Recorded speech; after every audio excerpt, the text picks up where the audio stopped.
เฮ้อสบายดีสบายดีบ่มื้อนี้อากาศอบอ้าวเนาะโดยอ่า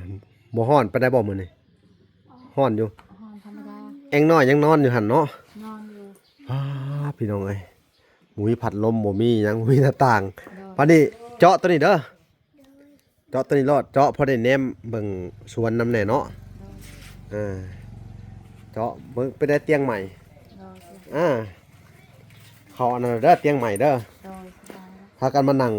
นอนโลดเด้อโดยอืมนี่เด้อปากเบาหลาไปแยมแดงมาวางได้เลยโอ้ถ้าเป็นแหย่หมดแดงอันนี้ฮะ เฮ้ยป้า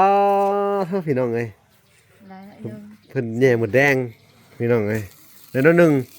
เอามาผากพากให้เบาหลาโอ้ขอบใจหลายๆเด้อมื้อนี้ก็สิมาแจ้งข่าวดีเลยเด้อโดยก็คือทางอันแม่ตู้เด้อโดยเพิ่นให้มาแจ้งข่าวดีเรื่องไฟฟ้าแหละโดย6 ล้านแมันบ่6,700,000 6 ล้าน 7โดยได้เลยจัดไปเลยโดยเข้าเลยเด้อโดยไปบอกให้เขามาเข้าเลยก็ได้โดยเนาะโดยพอดีใจบ่บัดนี่ดีใจเลยอ๋อ ขอบคุณ อันนี้เมตู้เด้อโดยเมตู้ USA เด้อเขาภัยให้ไม่ตัวเอ้ยให้ร่ำให้รวยเด้อที่ช่วยเหลือเฮ็ดไฟฟ้าให้ให้ร่ำให้รวยอยู่ดีมีแรงสุขภาพแข็งแรงเด้อให้ถูกรางวัลที่1หลายๆแล้วเด้อสาธุเนาะขอให้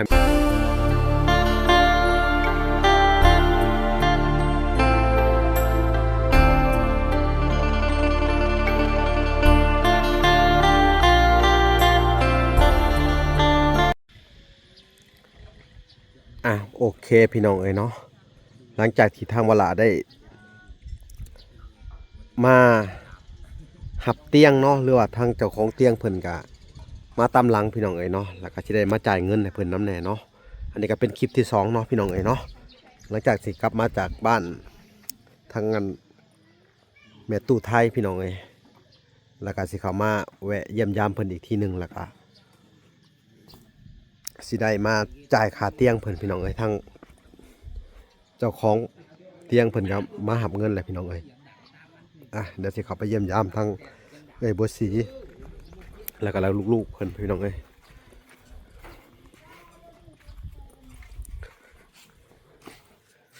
ป้าเธอสบายดี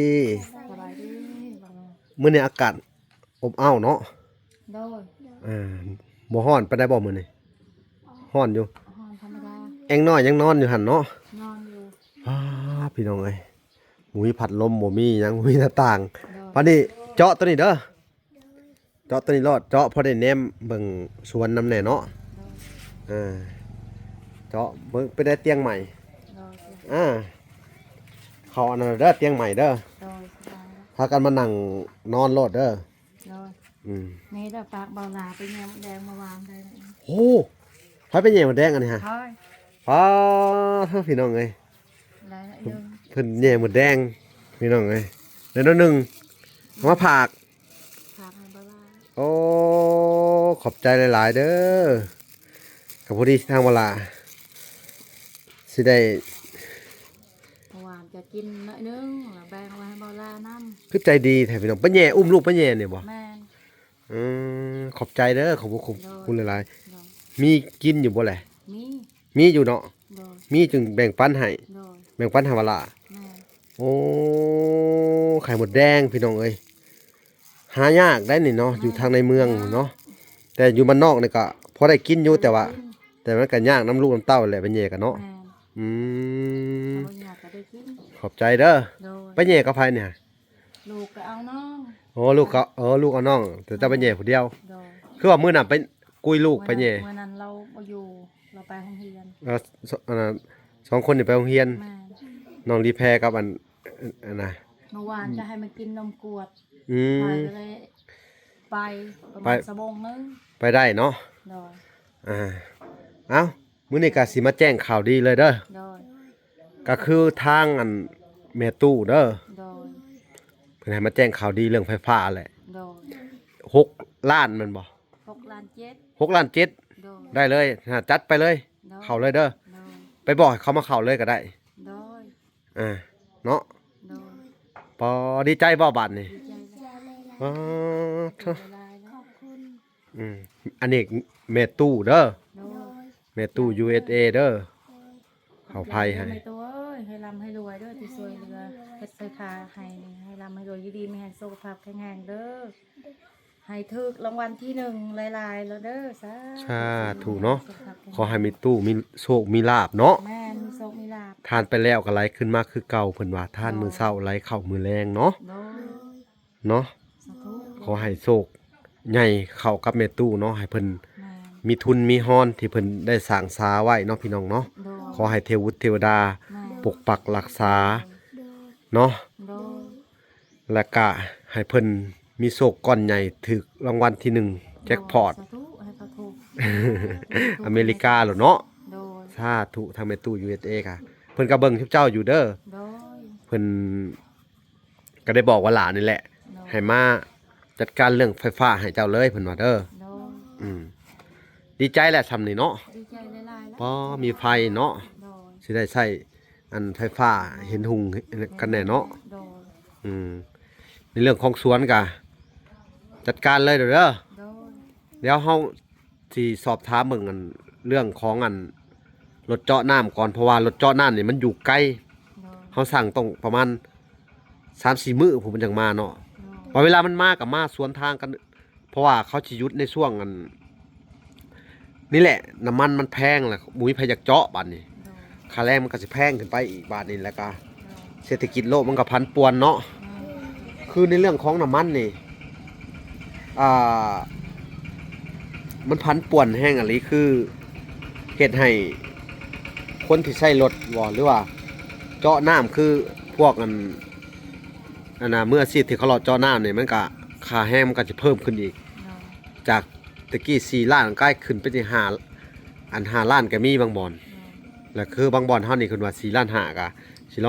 ลองคุยกับเพิ่นใหม่อีกทีหนึงเด้อเนาะเขาว่าอันพอเจาะแล้วเฮาแล้วเพิ่นว่าตกลงว่ามาแล้วเฮาก็สิให้เพิ่นมาเลยเนาะ โดย อันนี้ก็เป็นงบประมาณของทางเมฆทอนแก้วเด้อ โดย ทางวลาก็ได้ไปแจ้งข่าวดีให้ทางอันเมตู้อันน่ะไทยเนาะ โดย ทางเมทอนแก้วเพิ่นก็ซอยไปอยู่100ซอยซื้อสังกะสีถ้าเมตู้ไทยก็คือหลังน้อยๆหนึงเพิ่นยังบ่ได้หยังเลยเด้อฮะสุดยอดโชคดีได้ โดย มานำหลังก็ยังได้เลย แม่นบ่ล่ะ หลายๆแล้วผู้ที่ช่วยเหลือ โดยเนาะ โดย ผู้ที่ซอยเหลือกะหลักๆอันน่ะทุกเจ้านี่ก็เป็นที่ว่าซื้อดินให้หลักๆก็คือทั้งอันเอลิซ่าเด้อซื้อดิน โดย แล้วก็ซื้อเฮือนนี่ก็เอลิซ่าเนาะ โดย แล้วก็ซอยมาต่อมากับเป็นทั้งเอ้ยดวงตะวันเนาะ โดย แล้วก็ต่อมากับทั้งเมตู้ USA เมตู้นงเมทอนแก้ว โดย ซื้อข้าวของบรรเทาทุกข์อันน่ะเบื้องต้นให้ทุกเจ้าเด้อ โดย มันก็หลายคนเด้อ โดย เนาะก็คือเป็นผ้าห่มแพรปกเสื้อผ้าสาดหมอน โดย เนาะคือแต่ก่อนถ้วยบวงเนาะ โดย หมู่หนึ่งหมกแกงนี่พี่น้องไงเนาะแต่ว่าเรื่องเตียงหะเพิ่นว่า500,000เนาะ โดย อ่ะ เดี๋ยวก็สิได้ไปอันบอกผู้ใหญ่เพิ่นอีกครั้งหนึงเด้อมื้อหน้าเขาจะสิมาจ่ายค่าเตียงเด้อแต่มื้อนี้เขาสิจ่ายค่าเตียงอันนี้ก่อนนี่ โดย ที่มันค้างคาไว้นี่เด้อ โดย อ่ะพี่น้องเอ้ยเดี๋ยวสิอันน่ะห้องเพิ่นมาเอาเลยเนาะ โดย ว่าทางสร้างเพิ่นสร้างเตียงเพิ่นก็ท่าอยู่เนาะผู้พี่น้องเอ้ยลองอันน่ะนั่งเบิ่งดีๆดูเตียงมันโยกอยู่บ่สิให้เพิ่นปรับปรุงใหม่แน่นอยู่บ่แน่นบ่ แน่นอย่างนี้แน่ แน่นเนาะ แน่นดี โต๊ะเก่าเขาบ่ค่อยแน่นปานใดได้ แน่น ตัวนี้เพิ่นเฮ็ดแน่นอยู่นี่ อืม ตัวนี้เด้ตัวนี้พอซื้ออยู่บ่แหละ500,000 ขอซื้อ พอซื้อเนาะ แพงน้ำไหม้ มันแข็งน้ำไม้เนาะ แม่น สนับพอซื้อกับ ไม้นี่แพง เออ ใบแปน แป้นแพงเนาะมันใหญ่เขาพอซื้อใหญ่กว่าตัวนั้นอีกเนาะ แม่น นอนซื้อจากก็นอนตัวนี้เด้อเนี่ยพากันยับเข้ามานี่แหละเห็นมันนอนเด้อนี่เครื่องเพิ่นพี่น้องเอ้ยแล้วเอาเครื่องเนี่ยไปป้าไว้เตียงนั่นเข้าคล้องเนี่ยเตียงนี่แหละก็มานอนอยู่นี่เด้อพี่น้องเอ้ย สิทามบาลาบาอันลูกคอยที่ไปบวชนี่เขาสิไปบวชสิเฮ็ดใบบวชเลยนะ ก็เฮ็ดใบบัวนั่นแหละเห็นหนังสือใบบัวนั่นแหละ โดย เห็นหนังสือไปแล้วก็ใบบัวนั่นแหละเฮ็ดให้ในบ้านเพิ่นเขียนเกี่ยวกับอันน่ะใบบัวนั่นแหละ บ้านแกงกอกป่ะ เดี๋ยวเฮาสิถามเบิ่งก่อนเด้อให้โทรไปถามเขาก่อนเด้อ โดย ว่าเพิ่นรับบ่ โดย เพราะว่าบางเทื่อก็อยู่กับอันยะคู่บางเทื่อก็ยะคู่องค์เดียวสินะแต่ว่าก็ตอนเช้ามาแล้วก็ฉันข้าวหยังแล้วก็ไปโรงเรียนที่ไปเนาะหรือว่าไปอยู่ที่อันน่ะวัดป่าก็ได้อยู่น้ำร้านพระก็สำเดียวกันกับอันน่ะลูกชายเจ้านี่แหละ มันอยากอยู่นำลานเจ้าแหละ อันสนะก็ไปอยู่น้ำพุ่นก็ได้เนาะ โดย เดี๋ยวให้โทร ฮะ อยู่วัดป้า อยู่วัดป่าอยู่ทาง อยู่วัดอันนั้นล่ะให้มันอยู่ แต่ว่าอยู่น้ำมันอ่าเจ้าอาวาสวัดอันที่เป็นประธานเมืองไหน โดย เพิ่นเป็นอันประธานสงฆ์เนาะก็คือญาทานแก้ว โดย อยู่วัดบ้าน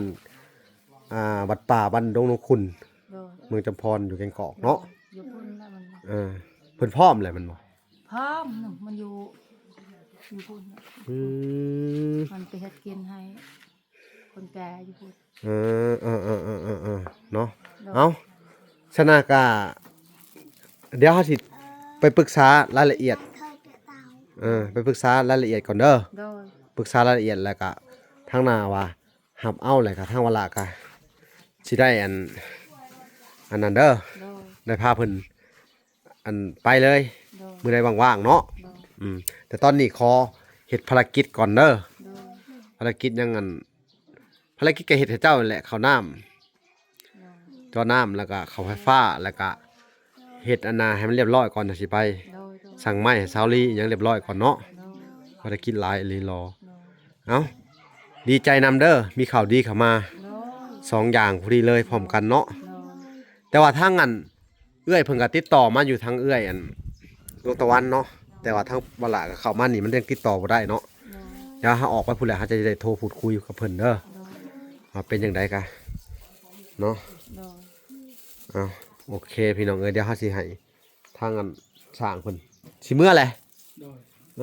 ย อยากเมื่อแหละพี่น้องเอ้ย สิไปเกันนะ ฮะ ไปเอาใหม่ต่อ สิไปเอาไม้ต่อลักษณะกะเข้ามาเลยสิได้จ่ายเงินเลยขาเตียงเนาะอันนี้กะ1,000 บาทเลยเนาะนี่ใบ1,000 บาทเนาะพี่น้องยันเพิ่นบ่ฮู้นำเจ้าของเงินเพิ่นก็คือทางเอ้อยดวงตะวันเด้อ โดย ผู้ที่ซื้อเตียงอะเด้อโดยขอบใจกันเด้อสร้างเด้อ หลายๆเด้อ ว่าสิจ่ายแต่เช้านี่แหละหาบ่มาเนาะแต่คลิปอันตอนมาหับเอาเตียงนั่นแหละพี่น้องเอ้ยเนาะทางเวลากะดีใจนำได้เตียงใหม่ โดย แล้วก็มีข่าวดีเข้ามาเนาะเรื่องของน้ำก็รอถ่าก่อนเนาะเพราะว่าช่วงนี้มันก็เป็นในช่วงของอันเศรษฐกิจเพิ่นว่าเศรษฐกิจมันบ่ดีเขาวยากหมากแพงเนาะ โดย สงครามโลกแน่พี่น้องเอ้ย โดย สงครามมาแหละเนาะแต่ว่าบ่ถึงกับว่าสงครามโลกเนาะแต่ว่ามันก็เฮ็ดให้เศรษฐกิจแต่ละประเทศชะลอตัวการค้าการขายก็อันน่ะขึ้นตามน้ำมันของอยู่ของกินกันเนาะ โดย ทางเวลาก็โอ้ยเกือบเอาตัวบ่รอดคือกันเนาะ โดย เหมือนเงินเบิดคำพี่น้องเอ้ยบ่มีฮอดเงินฮอดคำสิใช้น้ำมันก็ยังว่าอันน่ะมีแม่ตู้เพิ่นยื่นมือเข้ามาซอยแม่ตู้ USA แหละเด้อ โดย เพิ่นก็ให้วาละเพิ่นกินนี่ให้ค่าน้ำมูกน้ำมันเพิ่นก็ให้หลายได้ตั้ง200พุ่น โดย ให้วาละอันน่ะได้ใช้จ่ายในครอบครัว โดย เพิ่นก็ให้มาตลอด โดย ก็จะก็ซ้ำว่าเฮ็ดเวียกซุมื้อนี่ก็ซ้ำว่าอันเพิ่นจ้างเฮาให้มาช่วยเหลือซุมเจ้าหั่นแหละนะโดยเข้าใจบ่ทางวาละก็อาศัยยอดวิวก็แทบจะบ่ได้เลยซุมื้อนี่ มาเลย บ่มีเลย โดย ยอดวิวก็บ่พอมื้อหนึงก็บ่พอ 2-3,000เนาะ โดยมา ทางเวลาก็ต้องขอบคุญขอบคุณเด้อเนาะ ขอบคุณคือกัน ทางแม่ตู้เนาะแม่ตู้ USA ที่ว่าช่วยเหลือ โดย ทางเวลาแล้วก็ครอบครัวอันน่ะสาวบัวศรีเนาะ สา แล้วก็ครอบครัวสาวลีพี่น้อง โดย ขอบคุณพ่อๆแม่ทั้ง3ท่านเนาะ สา แม่ตู้ USA โดย แล้วก็แม่ตู้นงคำมุนเฮือง โดย เนาะก็ขอให้เพิ่นหายไวๆทางแม่ตู้นงคำมุนเฮืองก็ได้เนาะ ไว้ให้ดีๆ สาธุเนาะแล้วก็ ให้ลูกไว้ แม่ทอนแก้วเนาะที่ว่าช่วยเหลือพี่น้องเอ้ย สาธุ ให้เวลาได้อยู่ได้กินได้ สาธุสาธุพี่น้องเอ้ยเนาะถ้าบ่มีผู้ใหญ่เหล่านี้เนาะ มา บ่ล่ะก็มามือเปล่า โดย แล้วก็บ่ได้มีข่าวดีข่าวดับมันยังมาแจ้งทุกเจ้าดอก โดย เนาะ โดย ถ้าบ่มีผู้ใหญ่เพิ่น คอยเบิ่งแล้วก็อุปถัมภ์ค้ำสู้ก็ว่าแม่นเนาะ โดย อุปถัมภ์คือว่าสนับสนุนในช่องเนาะ โดย คือทั้งแม่ตู้ทั้ง2ทานเนี่ย3ทานเนี่ยก็เพิ่นก็บ่ได้แม่นคนหังคนมีหยังดอกเด้อ โดย เพิ่นสอยด้วยใจ โดย เพิ่นเปรียบเสมือนว่าขายของเก่าใช่ อ๋อ ขายเงินทองที่เพิ่นหาได้แต่สมัยยังหนุ่ม อ๋อ เพิ่นก็อยากเฮ็ดบุญเฮ็ดทานไว้สร้างบุญสร้างกุศลไว้เพิ่นว่าเนาะ โอ้ย เพราะว่าเพิ่นก็บ่แม่นว่าอายุอันน้อยได้เพิ่นก็อายุประมาณ7-80แล้วเนาะ ขอให้ยืนยาว เนาะทั้งว่า ให้ร่ำรวย นั่นว่าขอให้อายุยืนยาวเนาะ โดย ขอให้เพิ่นมีแต่ความสุขความเจริญให้ แม่น เพิ่นซอยไปแล้วเนาะซอยทั้งบ่ละแล้วก็ซอยทั้งครอบครัวหลายๆครอบครัวพี่น้องเอ้ยคือแม่ตู้ USA นี่ก็ขอให้เพิ่นอายุยืนยาวเนาะ โดย อายุมั่นขวัญยืนแล้วก็ร่ำรวยเงินทองต่อไปเพิ่นทานไปแล้วก็ไหลขึ้นมาคือเก่าทานมื้อเช้าไหลเข้ามื้อแลงเด้อแม่ๆเอ้ยเนาะ โดย บ่ล่ะก็ดีใจได้ โดย ซาบซึ้งใจหลายพี่น้องเอ้ยเนาะ โดย ที่ได้ใช้เงินเพิ่น แม่น เงินเพิ่นก็ขอให้ใช้ทางบ่ล่ะใช้แล้วก็ทางครอบครัวอันน่ะบ่สิใช้ก็ แม่น ขอให้เป็นเงินบริสุทธิ์แล้วก็ โดย ให้เป็นเงินที่ทานไปแล้วคือเว่าแหละ เป็นเงินแก้วเงินทิพย์ตีกลับไปหาเพิ่นคืนเป็นหมื่นเท่า ให้ได้ แสนเท่า ให้ได้หลายกว่า ละล้านเท่าเนาะ โดย โอ้ยซาบซึ้งใจพี่น้องเอ้ยเนาะ โดย ทางเวลาก็ได้ ถ้าบ่มีเพิ่นคือเว้าแหละจักสิเป็นจังไดอนาคตเฮาบ่ฮู้เลยเนาะแล้วก็คือสิซอยไผบ่ได้เลยถ้าบ่มีเพิ่นเด้อ โดย นักบุญต้นทุนชาวบ้าน โดย เป็นสะพานบุญให้เพิ่น โดย ก็จักสิเฮ็ดจังไดเนาะ โดย สู้ต่อไปเด้อ โดย อ่ะมีแต่ว่าเจ้ากะเฮ็ดหัวเฮ็ดสวนคือเก่าเจ้า โดย เด้อ โดย ถ้าได้น้ำมันแล้วก็พาลูกๆเฮ็ดเนาะ โดย อ้าวโอเคพี่น้องเอ้ยเนาะ โดย ทางเวลาก็สิได้ขอตัวล่ำลาก่อนเด้อ ได้ คลิปนี้ฝากไปติดตามคลิปตอนต่อไปเนาะพี่น้องเนาะแล้วก็สิมาติดตามเบิ่งอันเรื่องของลูกของเพิ่นน้ำแน่แล้วก็เรื่องของครอบครัวแต่ละครอบครัวแน่พี่น้องเอ้ยทางเวลาก็ขอเป็นกำลังใจให้เบิดสุขุสุคนแต่ละครอบครัวเนาะ โดย แล้วก็ขอเป็นกำลังใจให้ทั้งเมตู้ โดย USA แม่ตู้นงผู้ที่เพิ่นป่วยอยู่พี่น้องเอ้ยขอเพิ่นหายไวๆแล้วก็เป็นกำลังใจให้ครอบครัวเพิ่นเนาะ อายุดีมีแหง ทั้ง แหงนะ โดยทางวันละก็เป็นห่วงหลาย เนาะ ตัวมันเหือง อ่ะโอเคพี่น้องเอ้ย โดย แล้วก็ทั้งแม่ทอนแก้วน้ำแน่พี่น้องเอ้ย ราก็ให้ เนาะ ดีมีแหงนะทำแต่ คือ ให้รวยคือการ ซุมื้อนี่ เฮา ช่วยเหลือให้ร่ำรวย มันเที่ยวไกลเนาะ แม่ บางเทื่อกะนานๆทีจังสิได้ติดต่อไปหาเพิ่นเพราะว่าเฮาขี่รถเที่ยวตากแดดตากลมมันเมื่อยก็จนบ่ได้โทรหาเพิ่น โดย ก็จะว่างๆก็จะสิได้โทรหาเพิ่นบางเทื่อเฮาเมื่อนี่เฮาตัดคลิปแล้วก็เฮาจนตัดคลิปบ่ถูกบางมื้อฮะ แม่ คลิปก็รัวๆเลียๆไปพี่น้องขอโทษขออภัยนำเด้อเมื่อยแฮง แม่ บ่แม่นว่าธรรมดาตากแดดตากลมเนาะอยู่ในชนบท ไปกูมือ ป๊าดพี่น้องเอ้ยกลับเมื่อฮอดพุ่นแล้วก็เพลียมันแดดลมเนาะ โดย ก็จนว่ามันบ่ว่าง่าย โดย เมื่อยแฮงฮะ โดย เมื่อฮอดเฮือนบางเทื่อก็นอนหลับจนบ่ได้เฮ็ดคลิปบางเทื่อก็ปล่อยคลิปแหน่บางเทื่อก็ปล่อยคลิปจนบ่ฮู้เรื่องจักคลิปอีหยัง โดย มันจะรัวๆเลียๆภาพบ่ชัดก็มีพี่น้องเอ้ยขอโทษขออภัยนำหลายเนาะ โดย เอ้าโอเคถ้าเวลาสิได้ขอตัวกลับก่อนเด้อ โดย พบพอกันใหม่อีกคลิปหน้าพี่น้องเอ้ยคลิปนี้ขอกล่าวคำว่าสบายดีเด้อและสวัสดีพี่น้องเอ้ยพอกันใหม่บ๊ายบาย สา